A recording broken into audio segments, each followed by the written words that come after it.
Alhamdulillah, alhamdulillahillazi amarna bitarkil manahi wa fi'lit ta'ati. Asyhadu an la ilaha illallah wahdahu la syarikalah wa asyhadu anna Muhammadan abduhu wa rasuluh. Allahumma shalli ala sayyidina Muhammad wa ala ali sayyidina Muhammad.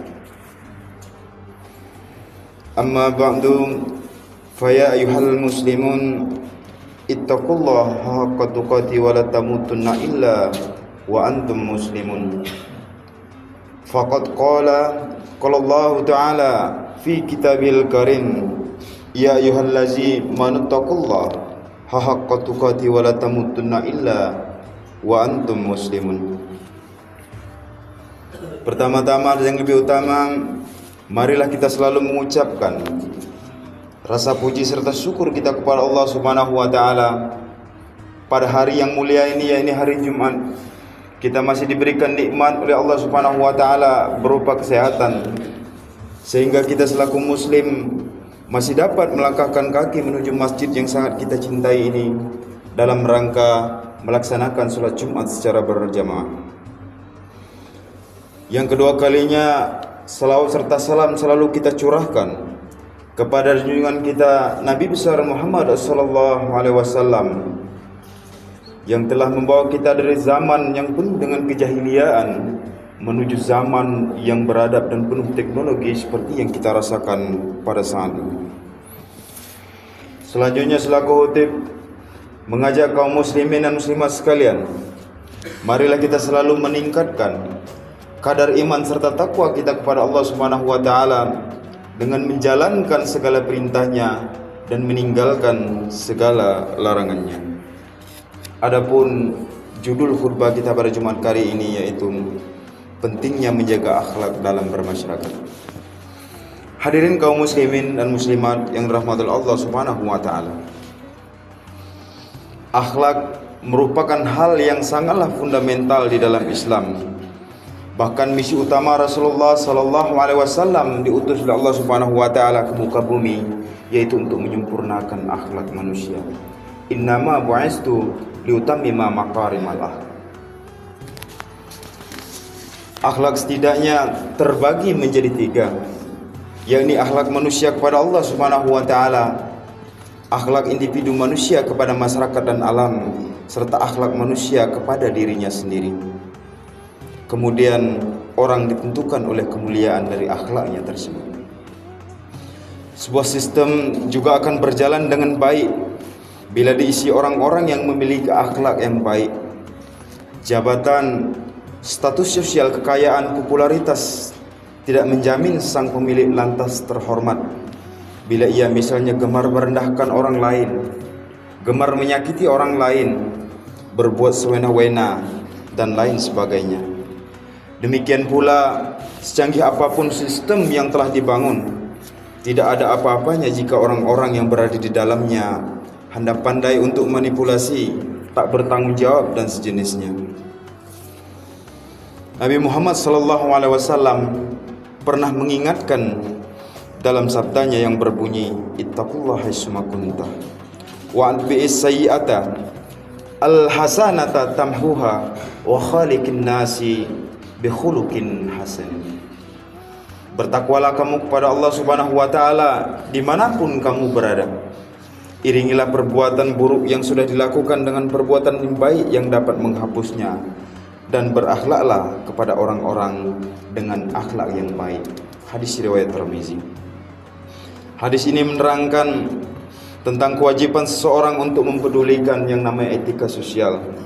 Nabi menyampaikan pesan tersebut setelah berseru agar manusia bertakwa kepada Allah Subhanahu wa taala dimanapun ia berada, baik itu sedang di masjid, di sawah, di kantor, di pasar, di warung dan lembaga pendidikan, bahkan di forum-forum dakwah dan lain sebagainya. Ketakwaan yang istiqomah, tak pandang tempat dan tak pandang waktu. Rasulullah sallallahu alaihi wasallam juga berpesan dalam hadis itu untuk tidak membiarkan keburukan yang berlarut-larut dengan menggantinya dengan perbuatan yang baik.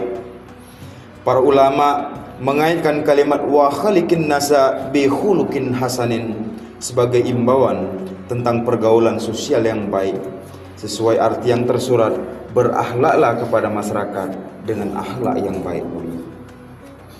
Perintah Nabi tersebut sekaligus menandakan bahwasanya manusia sesungguhnya potensial berbuat buruk kepada sesamanya, karena memang sejatinya manusia punya dua kecenderungan akhlak, yakni akhlak mahmudah atau akhlak yang terpuji, kemudian akhlak yang mazmumah atau akhlak yang tercela.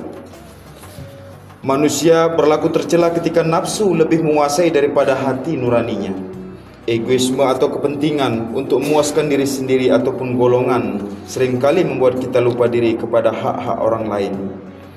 Kita meremehkan orang lain, memojokkan orang lain, bahkan menzolimi orang lain. Bagaimana pengejawantahan husnul khuluq atau akhlak yang baik kepada masyarakat sebagaimana yang telah diperintahkan oleh Rasulullah SAW. Hadirin kaum muslimin dan muslimat yang dirahmati Allah Subhanahu wa taala. Imam Al-Ghazali dalam kitabnya Ayyubal Walad mengatakan, wa husnul khuluqin ma'an nasi ala tahmilan nasa ala muradi nafsika bal tahmil nafsaka ala muradihim ma lam yukhalifus syara'.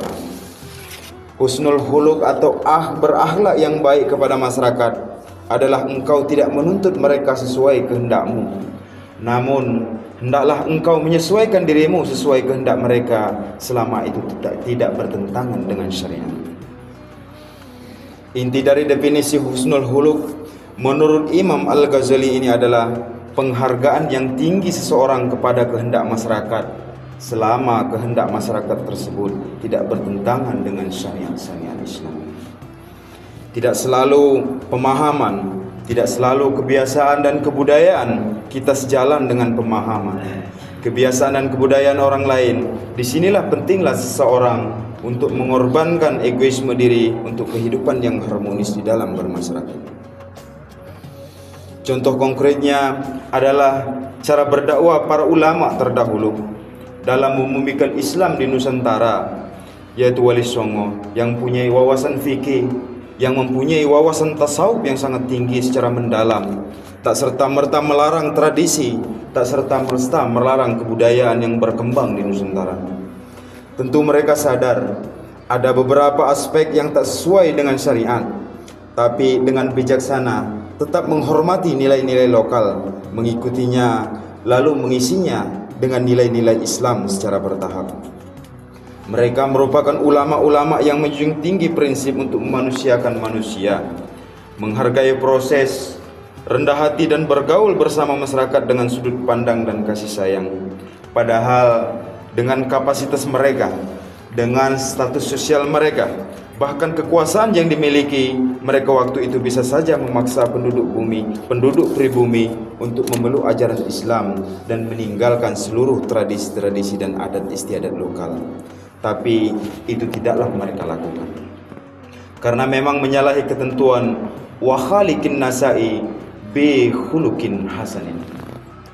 Senada dengan Imam Al-Ghazali, salah seorang ulama Nusantara, Syekh Nawawi Al-Bantani, mengartikan berakhlak kepada masyarakat sebagai huwa muwafaqahun nasi fi kulli syai'in ma adal ma'asi. Berakhlak yang baik adalah mengikuti konsensus, adalah mengikuti tradisi dalam segala hal selama bukan tradisi dan tradisi kemaksiatan. Pengertian ini berangkat dari kecerdasan para ulama. Para ulama kita bahwasanya masyarakat mempunyai kebudayaan dan tradisi yang berbeda. Universitas nilai Islam mereka tunjukkan dengan bukti bahwa Islam mampu membumi meski dengan wajah yang beragam di Nusantara. Tradisi halal bihalal misalnya adalah contoh dari menyatunya nilai-nilai Islam dengan budaya di masyarakat. Nilai-nilai persaudaraan dan saling memaafkan dalam Islam bersatu dengan paguyuban dan tradisi kumpul-kumpul orang Nusantara. Itulah mengapa halal bihalal tak lazim untuk berada di Timur Tengah atau belahan dunia lain, karena memang terkait dengan kebudayaan ataupun khas di Nusantara tersebut. Tidak ada yang berubah dengan Islam, terutama yang berkenaan dengan ibadah mahdah. Hanya saja praktiknya yang bersinggungan dengan tradisi masyarakat bisa saja berbeda-beda di tiap daerah. Tentu dengan catatan tradisi itu tidak bertentangan dengan syariat. Karena sangat menghargai kearifan budaya yang berkembang di masyarakat, berakhlak yang baik kepada orang lain, juga menghindari diri kita untuk gampang memvonis sesat orang lain, menuduh seseorang munafik dan menuduh syirik dan lain sebagainya. Kita boleh saja memegang kuat-kuat prinsip yang kita yakini, tapi tak seharusnya kita mengoyak kedamaian, tak seharusnya kita menimbulkan keributan yang tidak perlu di tengah masyarakat. Pesan yang baik pun harus disalurkan dengan cara ataupun dengan akhlak-akhlak yang baik pula. Demikianlah khutbah singkat kita pada Jumat kali ini. Mudah-mudahan bermanfaat untuk kita semua. Semoga kita termasuk dari umat Nabi Muhammad SAW yang berhasil diperbaiki akhlaknya, mendapatkan ridhonya dan memperoleh syafaatnya di yaumil qiyamah. Amin ya rabbal alamin. Barakallahu li wa lakum fil Qur'anil azim wa nafa'ni wa iyyakum bima fihi minal ayati wa zikril hakim wa taqabbalallahu minna wa minkum tilawatahu wa innahu was-sami'ul alim. Aqulu qawli hadza wastaghfirullahal azim innahu huwal ghafurur rahim.